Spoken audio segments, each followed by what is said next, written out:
We'll study about Chief Minister. So, under the parliamentary system of government in the Constitution, the governor is the nominal executive authority, that is, de jure executive, and the Chief Minister is the real executive authority, that is, de facto executive. So, the governor is the head of the state, while the Chief Minister is the head of the government. The chief minister at the state level is same as the prime minister at the central level. So, regarding the appointment of chief minister, as per article 164 of constitution, the chief minister shall be appointed by the governor. The governor should appoint the leader of the majority party in state legislative assembly as the CM. But if no party in the state legislative assembly has majority, then the governor can appoint anyone in the state legislative assembly as a chief minister. But generally, if there is no majority, then usually some parties form coalition and the leader of that coalition party will be appointed as the chief minister. And that chief minister should seek vote of confidence in the house within a month. So, if the chief minister's position becomes suddenly vacant due to death or any other reasons, then the governor can appoint any member of his own choice. But generally, the ruling party usually elects the new leader and the governor has no choice but to appoint him as a chief minister. So, such CM is required to prove his majority in the legislative assembly. And the other thing is, even a person who is not a member of the state legislature can be appointed as chief minister, but he should be elected to state legislature within 6 months. So, if he fails, then he ceases to be the chief minister. So, in case of bicameral legislature means a state having both lower house and upper house. Okay. So, in case of bicameral legislative state, the CM can be appointed from any house of the state. Generally, if a state is a unicameral state, that is, which has only lower house, then only from lower house the chief minister is chosen. But if a state is a bicameral legislature state like Maharashtra, Telangana, etc., then the chief minister can be elected from both either upper house or the lower house. So, we'll study about the oath first. Oath of the chief minister. Generally, the governor administers the oath of the office and secrecy to the CM before CM enters his office. Generally, he takes 2 oaths. One is oath of office and the other is oath of secrecy. So, in his oath of office, the CM swears like this: to bear true faith and allegiance to the Constitution of India, to uphold the sovereignty and integrity of India, to faithfully and conscientiously discharge the duties of his office, and to do right to all manner of people in according with the Constitution and the law, without fear or favor, affection or ill will. So, this is regarding the oath of office of chief minister. Now, the oath of secrecy is the CM should not directly or indirectly communicate or reveal any person matter that is brought under his consideration or becomes known to him as a state minister, except as may be required for due discharge of his duties as such minister. So, this is oath of secrecy. That means he should not reveal about any person's matter except that may be required for the due discharge of his duties as such minister. So, the term of office of chief minister is not fixed and holds the office during the pleasure of the governor. But this doesn't mean that governor can remove him anytime. He can't be removed as long as he enjoys the majority support in the legislative assembly. Okay, the moment he has no majority in the legislative assembly, he will be no CM. Okay, so if he doesn't get majority support in legislative assembly, he should resign the office or the governor dismisses him. So the salary and allowances are determined by the state legislature. So he also get additional allowances like free allowances, traveling allowance, medical facilities, and all those facilities.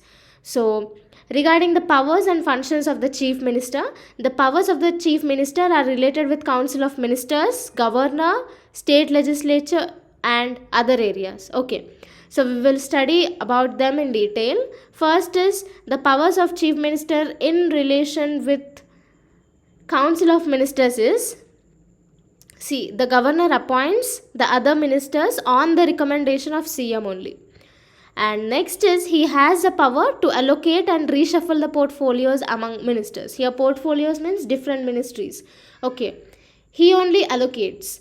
Such a person is a health minister and such a person is education minister. All those portfolios are allocated by the chief minister, and if he thinks to reshuffle it, he can also reshuffle it. He has that power.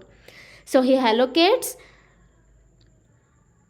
the portfolios to different ministers or reshuffles the portfolios. Next is, in case of any difference in the opinion of chief minister, opinion of any other minister, the chief minister can ask any minister to resign or advise the governor to dismiss him. So any minister within his party is against the decisions of chief minister or against his ideals of chief minister, against the ideals of chief minister, then the chief minister can advise the governor to dismiss him or ask the minister to resign directly. So this power is also there with the CM. So next is he presides a meeting of the council of ministers, and he can also collapse his government by resigning his post. In case of his sudden death also leads to the collapse in government.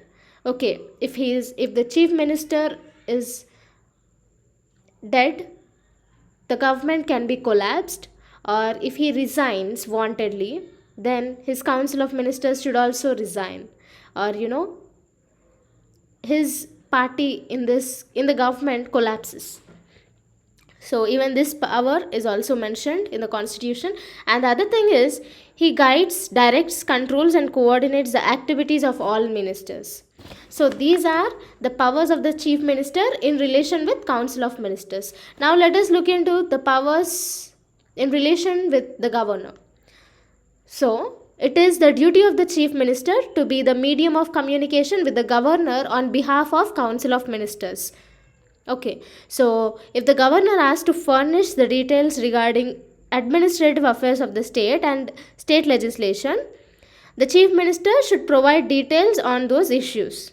Okay, first is he will be like a medium of communication between governor and council of ministers.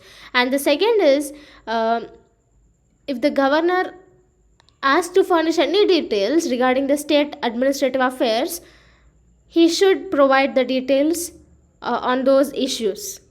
Okay, and next is, if the governor asks for consideration of council of ministers in matters in which the CM takes decision without concerning the council of ministers. So if the CM takes any decision without taking consideration with the council of ministers, then the governor can ask the chief minister, can question the chief minister regarding those decisions which are taken by the CM alone. So this is one of the powers. Next is, the CM can advise the governor with regard to appointment.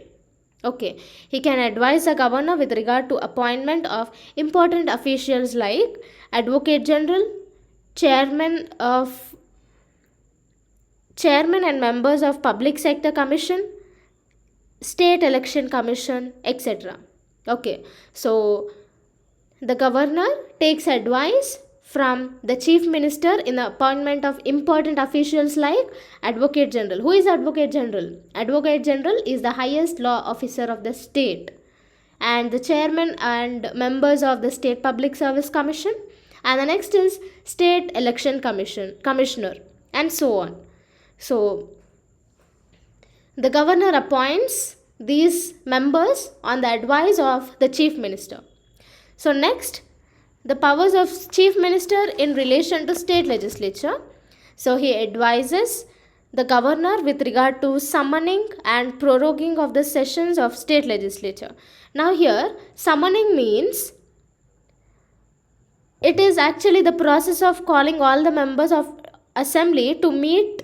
Okay, so the process of calling all the members of the assembly to meet is called summoning. And here proroguing means to suspend or end the legislative session. Okay, to start a session it is called summoning, and to end a session or to suspend the session it is called proroguing. Okay, he advises the governor with regard to the summoning and proroguing of the sessions of the state legislature. That means the sessions of the state legislature is taken under the chief minister's decision. So he will advise the governor on these sessions. So next is CM has a power to announce government policies on the floor of the house. So these are the functions regarding state legislature.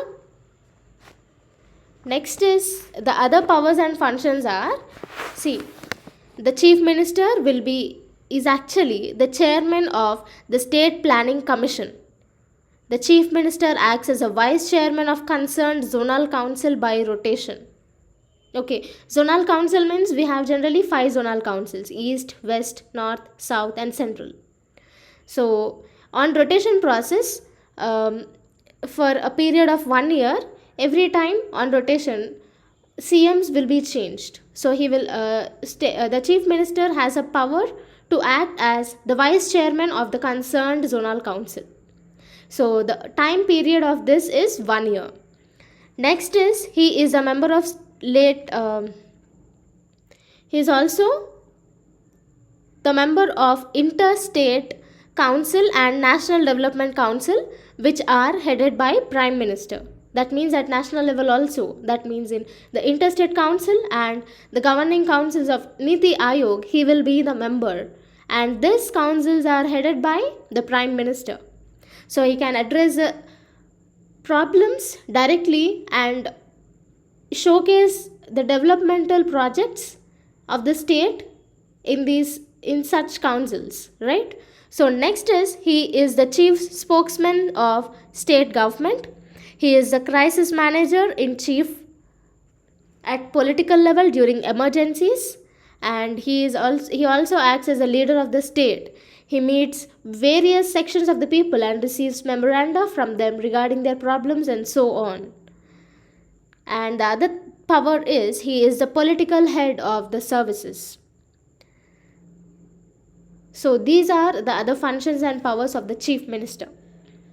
So the articles that deal with the chief minister are Article 163.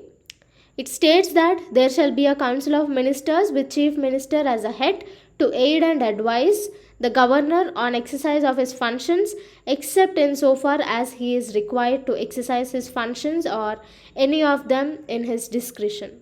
That means the chief minister along with council of ministers will advise the governor. This is under Article 163.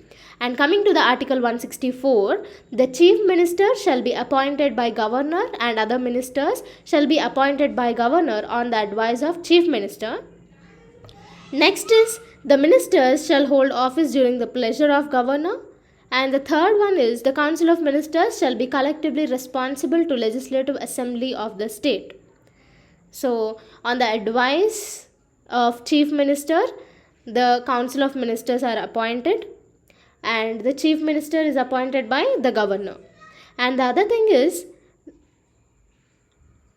during the pleasure of the governor, the ministers hold their office, and the council of ministers are responsible to the legislative assembly of the state. These all are under Article 164. Now what is Article 163? It means that the Council of Ministers along with the Chief Minister will aid and advise the governor. That is 163. And here Chief Minister and Council of Ministers will be appointed by governor. Chief Minister will be appointed. He will be chosen as a leader of the largest party in the state legislative assembly, and on the advice of Chief Minister, other ministers are appointed.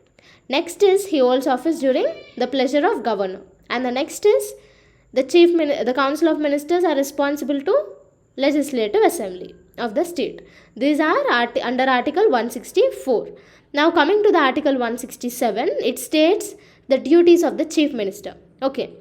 The 3 duties are mentioned here. One is to communicate to the governor of the state all decisions of the Council of Ministers relating to administration of the state affairs and proposals for legislation.